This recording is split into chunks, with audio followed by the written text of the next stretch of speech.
great. So now I'm going to talk about what I missed in my workup and in my OPD that gave me an unhappy post-op patient. Sometimes, let's see it by a case scenario.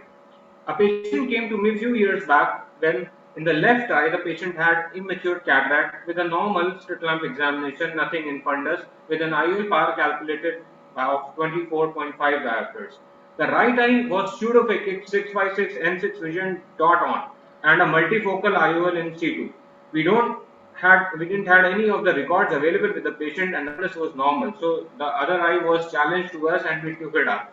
And my phacoemulsification was done with multifocal IOL. This was the outcome dot on. I was happy and yes, good chirping face. But then in the post-op, what I found that the patient is just 618 and N10. Then I was told that the patient is not improving. The eye was quite nice.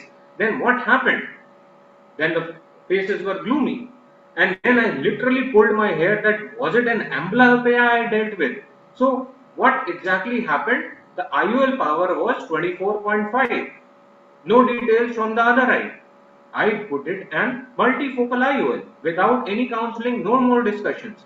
So what message was given by this case? That if you don't have the biometry or the refraction details available for the other eye, then you must raise a red flag if you have a hypermetropic reading in this very eye. Or even a very high myopic if you are getting, then also a red flag sign is to be raised and the issue to be discussed with the patient pre-operatively.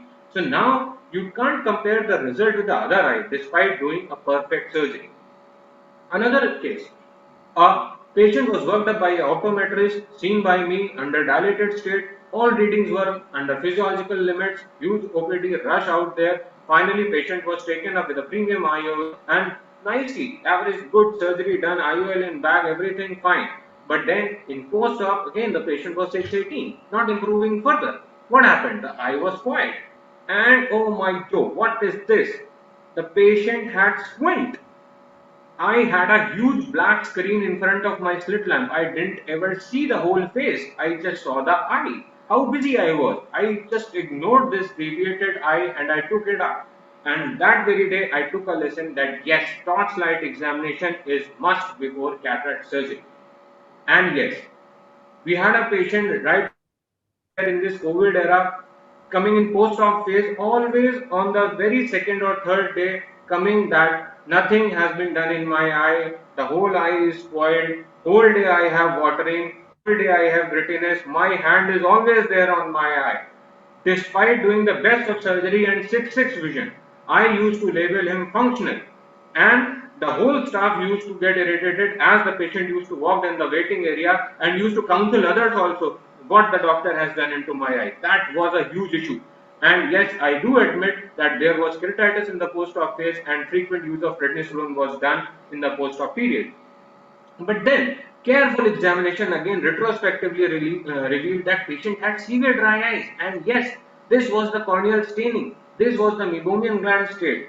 So it would have been really wise if I would have really taken up this case before cataract surgery, given some treatment for meibominitis, some lubricants before taking her up for surgery. That was my mistake. I should have delayed the surgery. I really took it up very fast and operated, and despite doing a good surgery, there wasn't a functionally good outcome in the patient. Now, there are mad cat surprises. See a cataract of this kind, Morganian, dense cataract, PR accurate, PL positive, other eye immature cataract, IOP fine, fundus not visible. Other eye also hazy, but yes, it was normal. Patient was again seen under dilated state by me. There was no subluxation. I made sure that there is no pseudo exfoliation. And yes, I was intelligent. I ordered a B scan. The B scan was normal. Yes.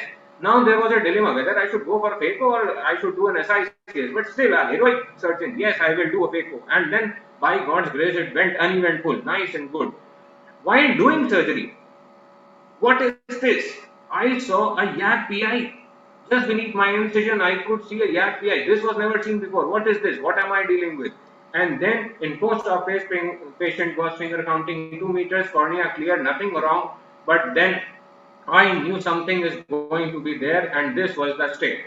And this fundus speaks on itself that I miss this YAG PI patient never told. They are just mute. Many times they just don't speak. The attendants shower their things on them, and especially if something has been done on them, they will hide.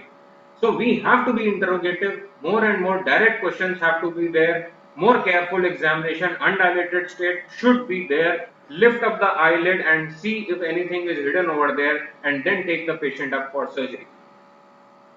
A very interesting case.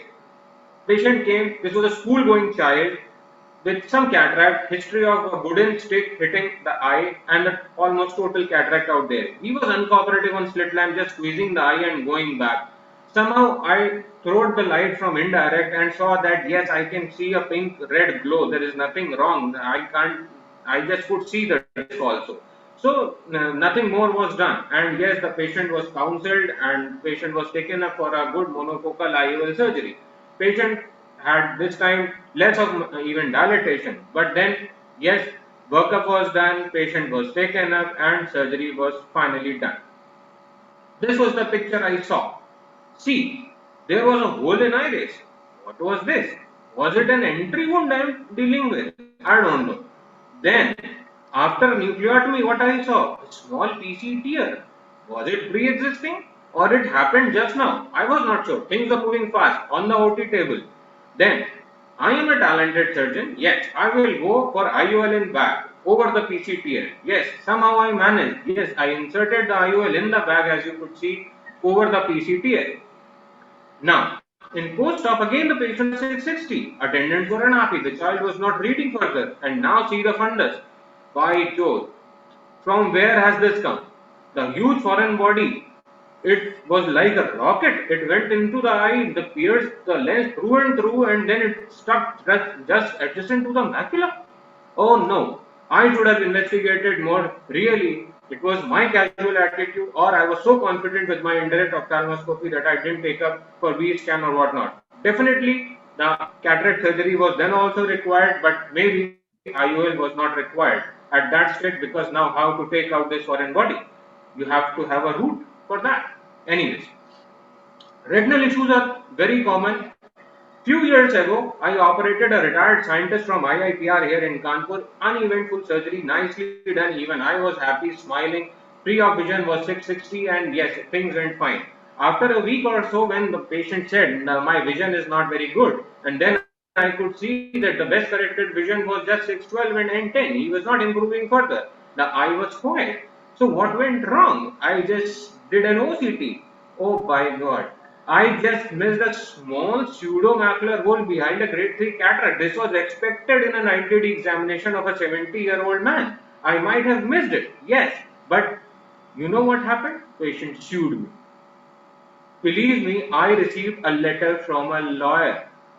Oh no.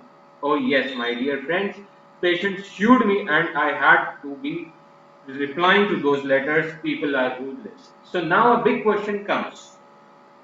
Should an OCT macular scan be done for all the cataract patients preoperatively? I don't know what the consensus and guidelines says, but I have suffered. So at least I must say that a careful retina examination is must before cataract surgery. Now, I would conclude with a good quote from Warren Buffett that it's good to learn from your mistakes, but it's better to learn from other people's mistakes. I thank you everybody to have been patient in listening to my presentation, and now I hand over the baton to Dr. Anaga Hirur from Mumbai so as to share her screen and then give her presentation. Thank you everyone.